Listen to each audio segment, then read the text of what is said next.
തൃശൂർ അതിരപ്പള്ളിയിലെ കാട്ടാന ശല്യം തടയാൻ ആരംഭിച്ച പ്രത്യേക ഡ്രൈവിന് പിന്നാലെ എറണാകുളം അയ്യമ്പുഴ പഞ്ചായത്തിലെ ജനങ്ങൾ ആശങ്കയിലാണ്. പോർക്കുന്നുപാറ, ഒലിവ് മൗണ്ട് മേഖലകളിൽ തുടർച്ചയായി കാട്ടാനക്കൂട്ടം ഇറങ്ങുന്നതായിട്ടാണ് നാട്ടുകാരുടെ പരാതി. കഴിഞ്ഞ ദിവസം വീടിന് സമീപം നിന്നയാളെ കാട്ടാന ഓടിച്ചതും പ്രദേശത്തെ ഭീതി വർദ്ധിപ്പിച്ചിട്ടുണ്ട്.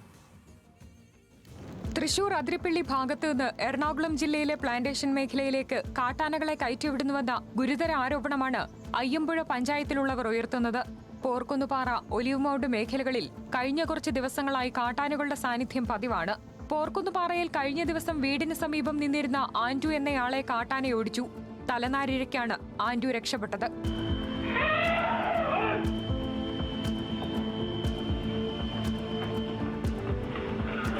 വെറ്റിലപ്പാറയിൽ ആളുകളെ കൊലപ്പെടുത്തിയ അതേ ആനയാണ് പോർക്കുന്നുപാറയിൽ എത്തിയതെന്നാണ് നാട്ടുകാരുടെ ആരോപണം. കാട്ടാനശല്യത്തിന് ശാശ്വത പരിഹാരം കാണണമെന്ന് പ്രദേശവാസികൾ ആവശ്യപ്പെടുന്നു. അക്കരയെന്നുള്ള ആനേനെ നിങ്ങളുടെ ഈ അയ്യമ്പുഴ പഞ്ചായത്തിലേക്ക് ഓടിച്ച് കയറ്റിയില്ലോ, അല്ല പ്ലാന്റേഷനിന്റെ സൈഡിൽ പോയി. അതിൽ പിന്നെയാണ് ഈ ആനകൾ കംപ്ലീറ്റ് ഇവിടെ വന്നേക്കണത്. ഇപ്പൊ ഈ ഇവിടെ വന്ന ഈ ആന എന്ന് പറയുന്നത് ആ ആളക്കൊല്ലിയാണ്. 3 4 കൊന്നേക്കണ ആനയാണ് ആന ഇവിടെ വന്നത്. ഒലിവ് മൗണ്ട് മേഖലയിലും കഴിഞ്ഞ ദിവസം കാട്ടാനയിറങ്ങി കൃഷി വ്യാപകമായി നശിപ്പിച്ചു. തുടർച്ചയായ 2ാം ദിവസമാണ് പ്രദേശത്ത് കാട്ടാനകൾ എത്തുന്നതെന്ന് നാട്ടുകാർ പറയുന്നു. അതിരപ്പള്ളി വൈശ്ശേരിയിൽ കാട്ടാനയുടെ ആക്രമണത്തിൽ ഒരാൾ മരിച്ചതിന് പിന്നാലെ വനമന്ത്രിയുടെ നിർദ്ദേശപ്രകാരമാണ് പ്രത്യേക ഡ്രൈവ് ആരംഭിച്ചത്.